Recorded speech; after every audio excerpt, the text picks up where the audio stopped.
जहाँ तक मंत्रों की बात है तो मंत्र जो है वो शब्दों का समूह है। और आप सब लोग जानते हैं शब्द जो हैं वो अक्षरों से बने हुए हैं।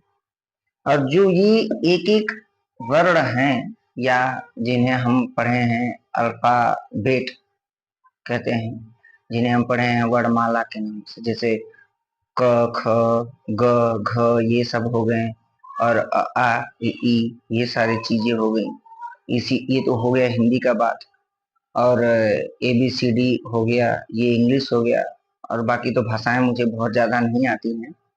लेकिन जो ये शब्द हैं असल में वो शब्द हैं नहीं। असल में वो जो हैं ध्वनियां हैं, साउंड।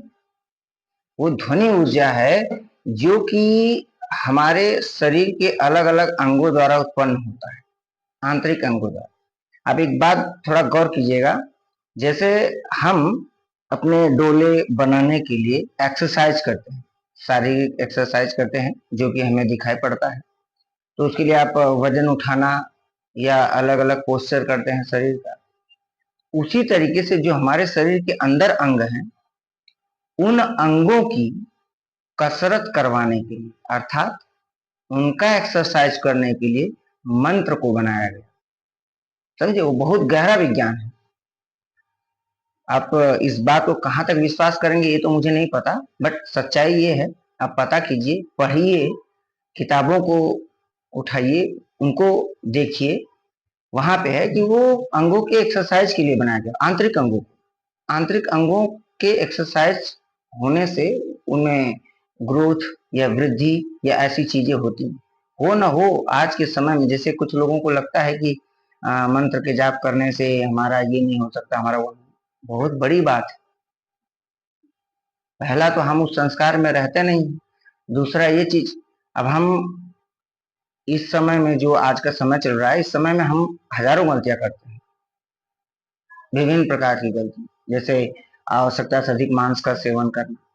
हम इस तरीके के जीवन में जीते हैं, हमारे ना तो जगने का टाइम सही है ना सोने का टाइम सही है।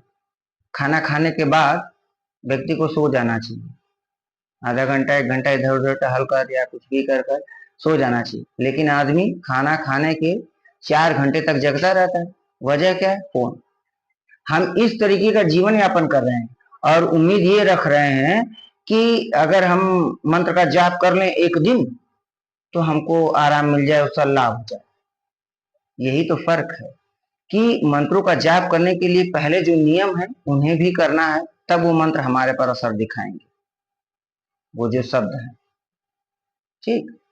हाँ, तो अगर आपको ऐसा लग रहा हो कि मैं ध्वनि बता रहा हूं तो आप गूगल भी कर सकते हैं। ये जानकारी तो गूगल पे भी है कि जो अलग अलग वर्ण हैं वो हमारे शरीर के अलग अलग अंगों से निकलते हैं।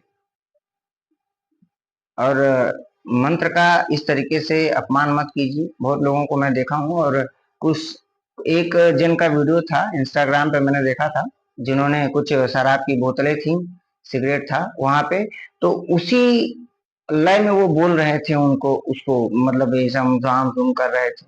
तो ये जो चीजें कर रहे हो आप अपमान कर रहे हो उस चीज का। उन शब्दों का उच्चारण करना भी आज की पीढ़ी के लिए बहुत कठिन बात है। नहीं तो अगर आपको ऐसा लग रहा है कि हम उन शब्दों को, तो संस्कृत आप पढ़ के देखिए। जानते हैं आज जो लोग कह रहे हैं कि विज्ञान विज्ञान विज्ञान आप करे जा रहे हैं, और आपको लगता है जो अंग्रेजी सिस्टम पढ़ाया जा रहा है हमको इससे ज्यादा कुछ नहीं है, ये सत्य को दिखाता है, अंधविश्वास को हटाता है, ऐसा कुछ नहीं।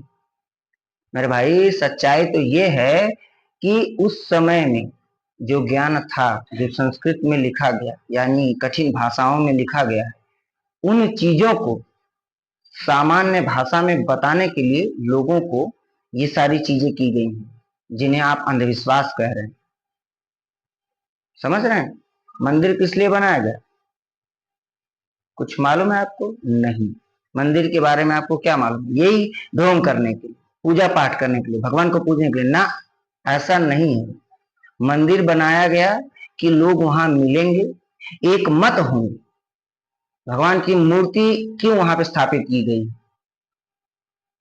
और मंदिर के बीच में रखा जाता है मूर्ति को, ताकि मंदिर में जहां कहीं भी व्यक्ति खड़ा है वो सबका ध्यान एक जगह पर केंद्रित हो जाए, एक ही स्थान पर केंद्रित हो सके, इसलिए मूर्ति का स्थापना किया जाता है। चलो ठीक है, तुम्हारे सबसे भगवान नहीं होते मैंने मान लिया, लेकिन वो मूर्ति रखना का मतलब यह होता है। क्यों?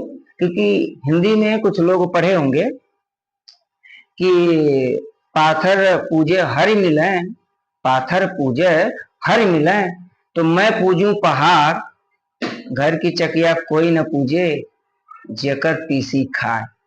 ठीक है, इस बात का भी मतलब है, इस बात को समझिए।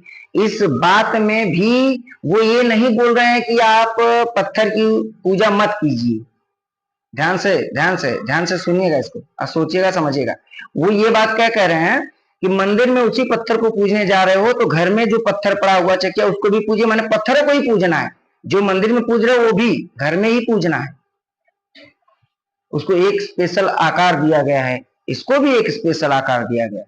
उन्होंने ये बात नहीं कहा कि आप पत्थर की पूजा मत करो, माने मिला जुला के आपको पहाड़ ही पूजना है, पत्थर ही पूजना है। समझ रहे हैं बात को? बात में गहराई है। तो उन शब्दों का आप गहन अध्ययन कीजिए, फिर उस पर विचार कीजिए, उस पर वीडियो बनाइए। इस तरीके का वीडियो मत बनाइए जो संस्कृति को या जो पुराने ज्ञान है शास्त्रों में विदित हैं, अर्थात शास्त्र अर्थात विज्ञान, जो हमारे विज्ञान में विदित है पहले से, उन बातों का आप मजाक उड़ा रहे हैं। संपूर्ण जानकारी तो संभव नहीं है कि किसी को हो जाए इस संसार का, लेकिन जो भी जानिए ठोस जानिए और इन्हीं चीजों को आप प्रमोट कीजिए, लोगों को भ्रमित मत कीजिए। नमस्कार।